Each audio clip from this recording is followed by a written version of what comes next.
시간으로 들어갑니다.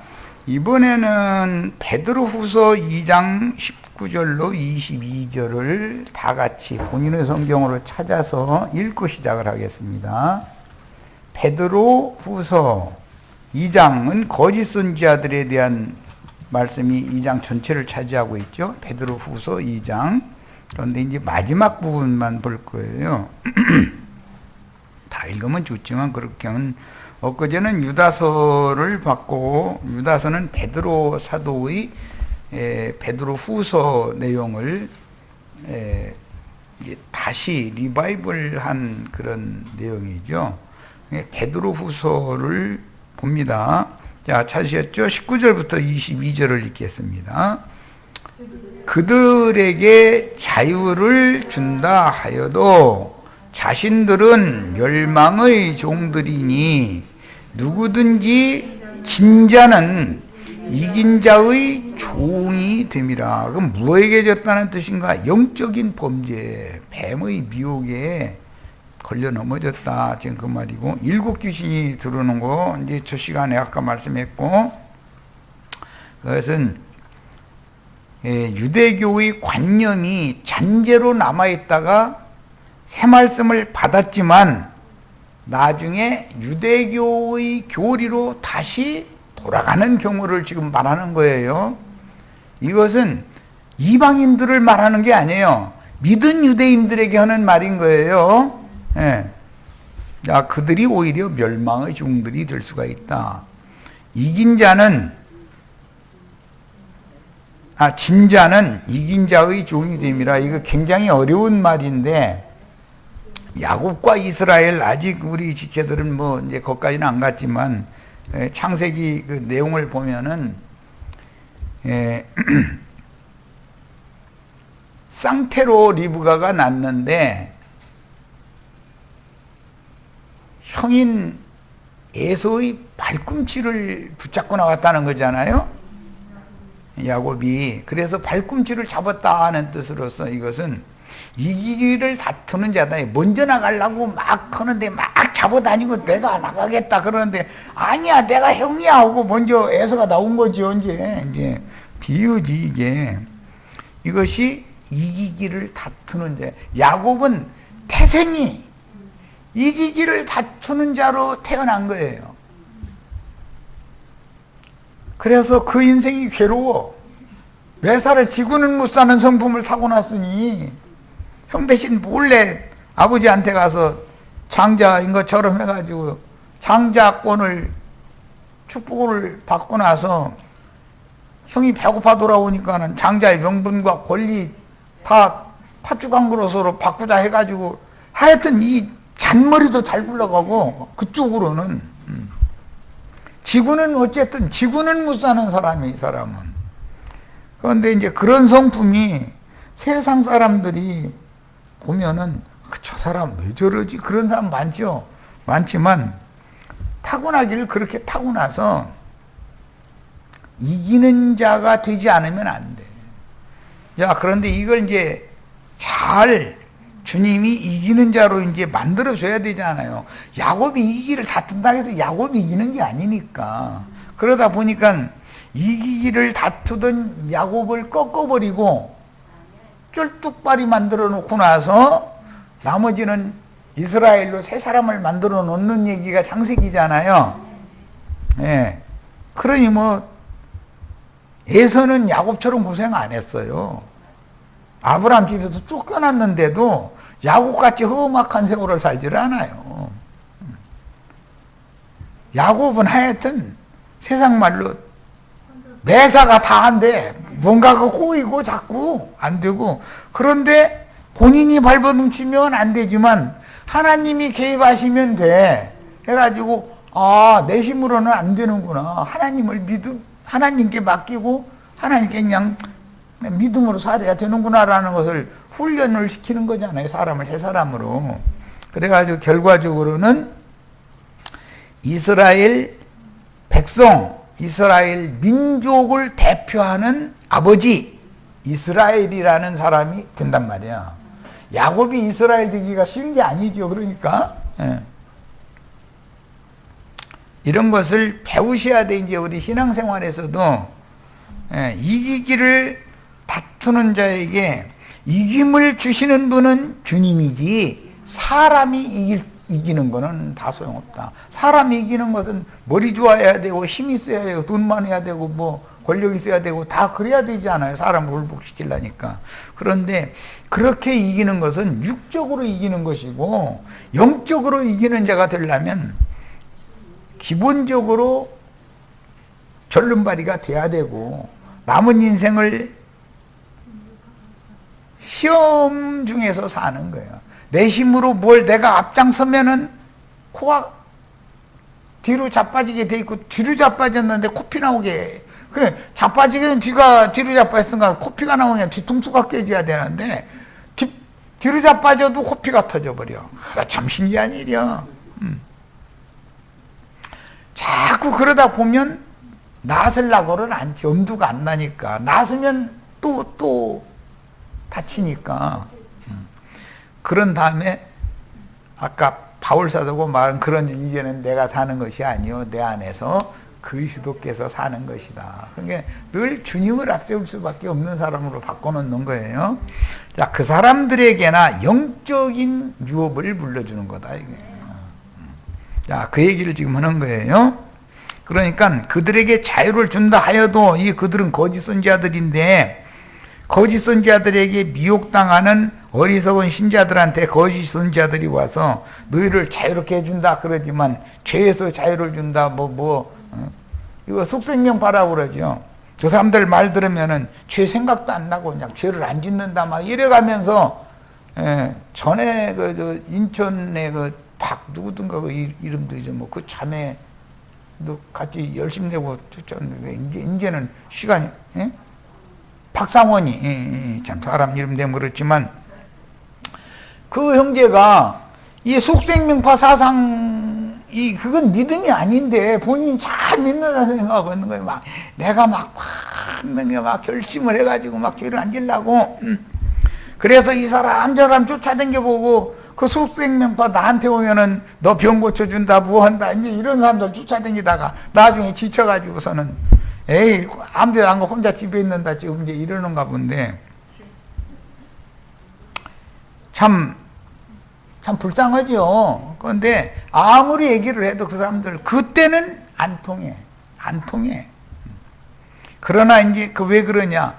계시될 믿음이 그에게 믿어지지 않았기 때문에 말씀이 들어갈 틈이 없는 사람이에요. 자기의 그 선악을 아는 지식으로 말미암아 율법의 저주가 뱃속에 이게 잔재로 남아있는 상태에서 말씀을 받기 때문에 그렇게 되면은 이게 둘 다 버리기 못 쓰게 마련인 것이거든요. 두 가지를 다 못 쓰는 거거든. 자, 그렇게 하다가 거꾸로 치면 다시 돌아와서 일어나서 오면 돼, 이제는. 그런데 그게 자존심이 끝까지 살아있으면 내가 과거에 잘 믿는 줄 알았더니 그게 믿음이 아니었다. 잘못된 믿음이다. 다른 믿음, 귀신의 믿음이었었다. 일곱 귀신 붙은 믿음이었었다. 이래가면서 돌아온다는 게 쉽지가 않은 거거든, 그게. 내 아들 열어놓고 기다리지만 그런 어떤 잔재가 남아있는 어떤 사람들이 있다 이거예요. 그들이 처음에 복음을 안 믿었느냐? 믿었고 성령에 참여받고 은사도 다 누려본 사람이요. 그런데 헐었던 곳에 다시 돌아간다 이거예요. 육체의 행위로 하나님 앞에 의롭다 하심을 받아보려는 사상이 끝나지가 않은 거예요. 믿음이 아니면 구원이 안 된다라는 거에 대해서 믿는다 하는데 사실은 안 믿는 거지 그게. 이게 굉장히 위험한 거예요. 자, 이제 베드로후서 2장 19절 22절 그들에게 자유를 준다 해도 자신을 멸망의 종들이니 그러니까 멸망의 종들 거짓 선지자들 백날 따라다녀봐야 육체의 행위로 하나님 앞에 의롭다함을 받을 육체가 될 수는 없죠. 혈육은 어차피 후패되어지고 낡아지는 동안 속사람이 거듭난 속사람이 믿음으로나 잘하는 것도 믿음으로 되는 거죠. 그런데 귀신의 믿음과 성경이 말하는 믿음을 구분을 못해. 이 정말 사람 죽아죠. 이놈의 누구든지 진자는 이긴 자의 종이 됨이라. 이런 사람들은 다 금송아지 우상 숭배로 다닐 수밖에 없죠. 그런데 다 그게 거짓 부렁하는 거짓 형제다 이거예요. 거짓 사도고 거짓 선지자들이다 이거예요. 속생명파물이 가끔 얘기하면 김기태 뭐 이런 사람들이 거짓의 영을 받아서 뱀이 그 속에 가득해서 그러는 거거든. 그럼 복음을 대적하는 거 실제는 사람이 어떤 노력으로 뭐가 된다 이렇게 하면은 그거는 가나안 족속의 최고 신은 엘이라고 하는 신이에요. 엘신. 그 김기태는 엘신 사상에 붙잡혔잖아요. 그 방도군가 그분도 그쪽에 그냥 휩쓸렸다더만. 이게 못 당해 이게. 사람이 엘이 될 수가 있어요? 사람은 절대로 조물주가 못 되는 인간이 피조물인 인간이 조물주가 된다면은 조물주들이 너무 많아가지고 이게 문제예요 이거. 각자의 세계를 좀 창조하는 거지 뭐 이제 그렇게 되면 그럼 어느 창조 세계로 새 창조 세계 어느 세계로 가겠다는 건데. 자. 예수를 믿은 유대인들이 예수를 죽이려 했던 것과 같이 바울이나 베드로, 유다의 서신은 그 당시 예루살렘의 믿는 이들을 인도하던 야고보와 수만 명 위에 군림하는 장로들을 적그리스도라고 그랬다. 신약의 서신서들은 적그리스도들이라는, 지금도 수많은 적그리스도들이 나타났다 그랬는데 이 사람들을 보고 얘기하나 영지주의자들이다. 속생명파에 붙잡힌 사람들이다. 그래서 적그리스도들이라고 말씀을 하셨고 주님의 말씀에는 가라지들이라고 그랬죠. 가라지.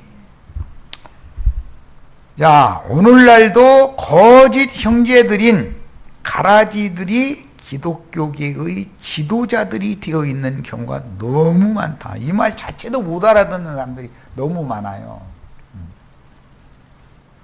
거짓 형제라는 말은 부활하신 예수님의 형제가 아니고 자기는 신부, 목사, 성직자로 특별하다. 아론 만차의 율법 제도가 그 마음속에서는 끝나지 않은 사람이죠. 그래서 뭔가 사람들 전도해가지고 군림하고자 하는 야심이 가득하다 이거예요. 속에. 그들이 거짓 선지자, 거짓 형제, 거짓 자칭 사도, 자칭 의인들 다 그런 사람들이다 이거예요. 이 자칭이라고 들어가면 안 되는 거죠. 예수 그리스도로 말미암아야 되죠. 매사가 다. 만일 그들이 우리 주 되신 구주 예수 그리스도를 알므로 이렇게 이것 자체가 영생이죠. 세상의 더러움을 피한 후에, 그러니까 세상의 더러움을 원래부터 빠져 있는 사람들이 아니죠. 그러니까 믿은 유대인들이죠. 믿은 사람들이잖아요. 피한 사람들이니까 믿었잖아요. 예수님이 말씀에는 그 속에 귀신을 쫓아내줬잖아요. 그랬더니 동무귀신 7이 나중에 더 들을 수가 있다 이거예요. 나중 형편이 처음보다 더 심하리니 의의 도를 안 후에, 의롭다 하심을 받는 도를 안다는 것은 신약 복음을 안다는 말이니까 받아들였다는 말, 일단은 믿었다는 말이죠. 그런데 그 속에 선악을 알게 하는 나무의 독이 잔재로 남아있다. 완전히 해독된 상태가 아니다 이거예요. 그러다 보니 예수를 믿고 나서 유대교의 관습으로, 교훈으로, 그 영으로 다시 돌아갈 수가 있다. 그들이 더 무섭다 이거예요. 허물었던 것을 다시 세우는 자들이 더 무서운 거예요, 항상. 그래서 차라리 의의 도를 안 후에 받은 거룩한 명령을 저버리는 것보다, 이 거룩한 명령이라는 것은 율법의 저주를 벗어버리고 생명의 성령으로 말미암아 새 영과 새 마음으로 다시 창조돼야 된다는 것이 예수 그리스도를 통해서 말씀하신 거룩한 명령이죠. 이게 이제 새 계명이라는 건데, 그걸 저버리는 것보다 차라리 처음부터 알지 못하는 것이 오히려 그들에게는 낫다. 기독교계에도 복음을 못 깨달아서 우리는 성경 읽어도 정말 뭔 소리인지 모르겠다, 이런 사람이 전도하기가 쉽지, 나는 다 안다 이래가면서 유리하는 별이 되어 있는 사람들은 전도할 수가 없잖아요. 전도를 받지도 않고, 그 사람들은. 목사, 이 사람들, 장로, 권사, 이 사람들 전도하기 사실 늙은이의 사상을 바꾼다는 게 쉽지 않은 거예요. 며느리는 시어머니 생각 바꾸려고 하시지 마세요. 그냥 그러다 돌아가시라고 그냥 이러고 편안하게 서로 살아야 돼. 찌그락찌그락 싸울 필요 없어. 내외관도 마찬가지요. 아, 저 사람은 저러다 돌아가시는 수밖에 없다 하고 딱 판단이 되면 입 딱 다물고 그냥 말그냥 놔둬야지. 매사에 다투고 싸우러 들어 못 살아. 법원에 가야지. 어떻게 살겠어. 남자가 양보해야지. 그건 이제 첫사랑을 회복해, 첫사랑을 생각해야 돼. 그때가 참 좋았는데 이제 이러고. 사람이 인생을 살다 보면 이거 다 때려치워버려. 이제 그런 것은, 남자는 나는 성질도 급해가지고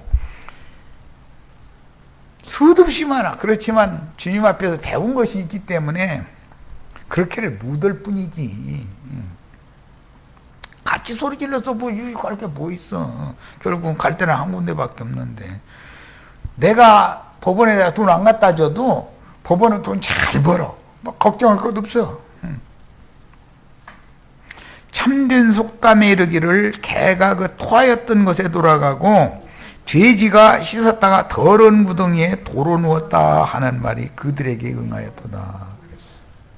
거짓 선지자들과 거짓 선지자들을 맹신하는 자들에게 이 말씀이 응한다 이거예요. 7 귀신이 들어오는 것이 더 위험. 차라리 처음에는 귀신이 한 마리만 들어있어요. 나중에 7마리가 들어오니까 뭐 이거 감당이 안 되는 거지 뭐. 그런데 그 7 귀신 쫓아내준 여자가 막달라 마리아였죠. 예. 그녀는 성전 장녀였던 사람이요. 자, 신약의 사도들은 가나안의 7 귀신이 막달라 마리아에게 들러붙어 있는 걸 불쌍히 여기시고 쫓아내줬다는 거잖아요. 신약의 사도들은 자칭 사도들인 야고보와 어떤 장로들, 이 사람들은 예루살렘에 믿는 이 수만 위에 군림하는 자들이죠. 120명은 예루살렘 사람의 손으로 지은 신전에 모이질 않잖아요. 마가 요한의 어머니 마리아의 집에 모이지. 그러니까 집에 있는 교회와 사람의 손으로 지은 성전 건물에 모인다고 하는 명칭은 교회다, 우리도 믿는다 그러니까. 그런데 딱 구분이 된다. 예배당, 성당에 모이면서 예배당, 성당을 지어야 된다고 건축원금 내게 해가지고 큰 건축물 지어놓고 나서 이것이 성전이라고 가르치고, 그런 가르침에 맹신하는 신자들 다 그게 음료들이고 음료의 7 머리들이다 이거예요. 그들 때문에 심판이 온다 이거예요. 그들 때문에. 그래서 율법의 행위와 복음을 섞는 다른 교리를 분별하는 말씀을 줄 때 이게 이 복음이 들어갈 틈이 있어야 돼. 그런데 틈을 안 준다 그러는데 믿을 마음 자체가 없는 거지. 지가 신앙이 그렇게 좋다고 자부하니까 이 사람들은 못 당해. 자, 이제 사도행전 6장 5절을 읽겠습니다. 사도행전 6장 5절입니다. 벌써 20분이 다 됐네. 이거 시간이. 자, 6장 5절. 온 무리가 이 말을 기뻐하여 믿음과 성령이 충만한 사람 스테반과 또 필립과 브루노고와 니가노르와 티몬과 바메나와 줄쳐놓습니다. 유대교에 입교했던 과거형으로 적었는데 이게 아니고 나중 미래형이에요. 이 유대교에 입교한 안디옥 사람 니골라. 이 우리 한글 번역은 이건 완전히 과거형으로 입교, 과거에는 유대교에 입교했던 사람인데 이렇게 해놨죠? 예, 그게 아니고 나중에 유대교로 돌아간 사람이에요. 니골라라는 사람은 이 용어에서부터 니골라 당이라는 말이 나오는 거예요. 이게 무슨 뜻이에요? 예수를 믿었는데 유대교로 다시 돌아간 무리를 니골라 당이라고 그러는 거예요. 자, 계시록 2장 6절을 보겠습니다. 계시록 2장 6절. 오직 네게 이것이 있으니 네가 니골라 당의 행위를 미워하는도다. 나도 이것을 미워하노라 그랬어요. 니골라라는 7 집사 중에 한 사람이 나중에 당이 됐으니까 많은 무리가 그렇게 돼버린다 이 말이죠. 로마 교의 교황 제도 지난 시간에 중세에 공호백자남이라고 하는 그 제도를 실행을 해가면서 계급 체계를 가지고 그 사람의 넓은 영지 가장 높은 곳에 다른 어떤 부족이 침입할 수 없는 높은 곳에 성을 쌓아놓고 거기에서 성주 노릇을 했죠. 그러니까 그 사람의 영지에서 뭐 농사라도 좀 쪄서 먹고 살던 사람들은 세금으로 다 뺏기는 거야. 살기가 너무 어려운 거야. 그 성주 한 놈 잘되게 해주겠다고. 오늘날 기독교계 예배당 목사 한 놈이라고 하면 좀 한 아저씨 잘되게 해주려고 허리 휘어지죠.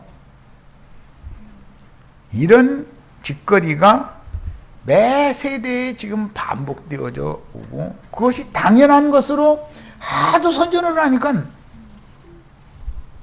예배당이나 성당에 모이면 그것은 성경과는 안 맞다 이랬다가 집에서 모여야 된다 그러면 그거 이단이더만 그래버려요. 이게 진짜 이단은 진리를 받을 틈이 없어. 진짜 이단은 주면서 그들이 정죄하는 이단자들이 증거하는 진리를 받을 마음 자체가 없는 거야. 그래서 예수님이 오셨을 때도 주님을 믿은 유대인들이 예수님의 말씀을 더 안 듣더라는 거예요.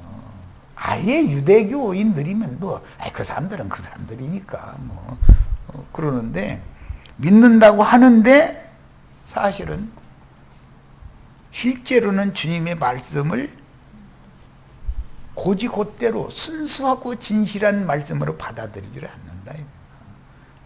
처음 사랑을 나중에 버려버렸기 때문이에요. 왜? 유대교의 교리와 관념으로 돌아가 버렸기 때문이에요. 이게 굉장히 무서운 거예요.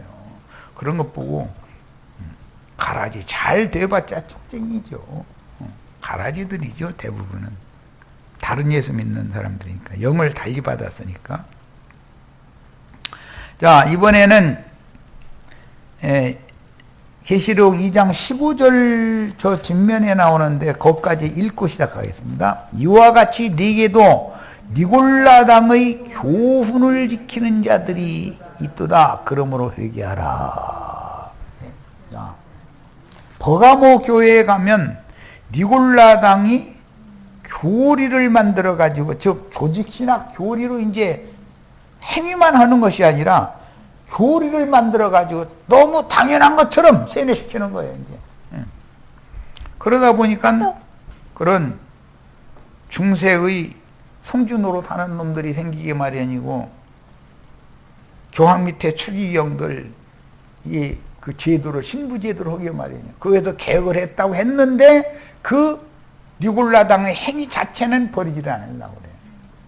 그래서 무슨 감독회장 목사니, 당회장 목사니, 총회장 목사니, 뭐 노회장 목사니, 뭐 담임 목사니, 목사도 부족해. 그 앞에 무언가 명칭을 붙여야지. 이 짓을 하고 그 사람들은 5명만 모이면은 건축헌금이요. 무조건 건축헌금이요.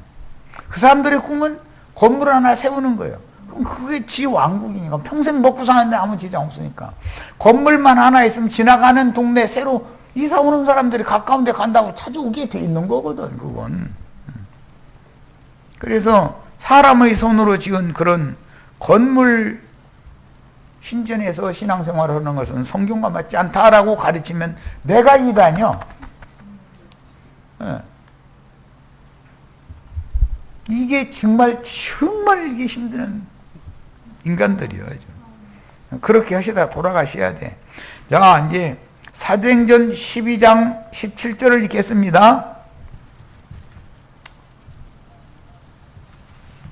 베드로가 120명과 함께 다른 사도들과 함께 마가 요한의 어머니의 다락방에 모임을 가졌는데 박해가 일어나가지고 감옥에 갇혔다가 하나님이 그를 풀어줘가지고 나왔죠. 나와가지고 어디로 가야 돼요? 마가 요한의 어머니 마리아의 집에 형제들이 그곳에 모이니까 거짓 형제들은 예루살렘에 야고보와 함께 모이고 있는 중이죠, 지금. 야고보는 거짓 사도, 거짓 선자를 대표하는 사람이고, 그래서 이제 읽는 거예요. 깨닫고 마가라 하는 요한의 어머니 마리아의 집에 가니, 예루살렘 성전에 간 게 아니에요. 수만 명이 믿는 이들이 있고 야고보가 주장하고 있는 예루살렘 성전으로 간 게 아니고 마가라는 요한의 어머니 마리아의 집으로 간 거죠. 여러 사람이 거기에 모여 기도하고 있더라. 베드로 감옥에 갇힌 데서 빨리 좀 풀어달라고 기도했다는 거잖아요. 네. 자, 17절, 18절 봅니다.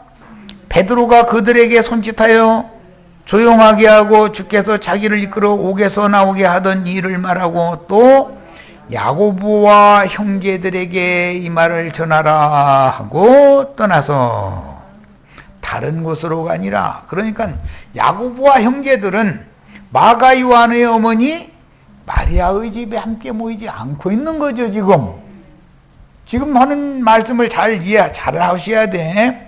자, 이제 사도행전 15장으로 갑니다.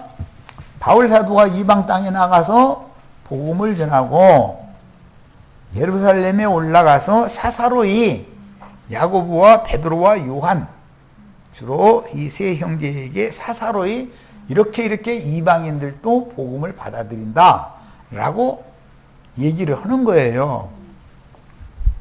그 이야기가 이제 사도행전 15장이죠. 자, 9절부터 12절을 읽겠습니다. 그들에게도 성령을 주어 증언하게 하시고 믿음으로 그들의 마음을 깨끗이 하사 그들이나 우리나 차별하지 아니하셨느니라. 그런데 지금 너희가 어찌하여 하나님을 시험하여 우리 조상과 우리도 능히 매지 못하는 멍에를 제자들의 목에 두려느냐. 그러나 우리는 그들이 우리와 동일하게 주 예수의 은혜로 구원받는 줄을 믿노라. 이 말은 베드로가 한 말이죠. 왜 이런 다툼이 나왔느냐? 어떤 사람들이 유대로부터 내려와서 형제들을 가르치되 너희가 모세의 법대로 할례를 받지 아니하면 능히 구원을 받지 못하리라. 이렇게 다른 복음을 전하니까 거기에 대해서 바울을 편들어서 베드로가 지금 한 말이에요. 결론은 뭐죠? 우리와 동일하게 이방인들도 주 예수의 은혜로 구원을 받는 것이지 할례를 받고 율법을 행하고 그렇게 해서 구원받는 게 아니다. 이 얘기를 증언을 한 거예요. 그랬더니 맨 나중에 야고보가 툭 나서더니 하는 얘기가 있어요. 자, 19절부터 이제 21절 봅니다.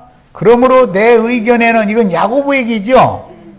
이방인 중에서 하나님께로 돌아오는 자들을 괴롭게 하지 말고 다만 우상의 더러운 것과 음행과 목매어 죽인 것과 피를 멀리하라고 편지하는 것이 옳으니. 이건 야고보 얘기죠. 하나님 말씀이 아니잖아요. 복음이 아니죠. 그러면 바울 사도가 애써서 복음을 전한 데다 대고 이방인들까지 야고보가 요구하는 이 네 가지 항목을 다 지켜야 되잖아요. 이는 예로부터 각 성에서 모세를 전하는 자가 있어서, 그러니까 예수를 전하는 것이 목적이 아니지요. 야고보는 모세를 전하는 것이 목적이죠.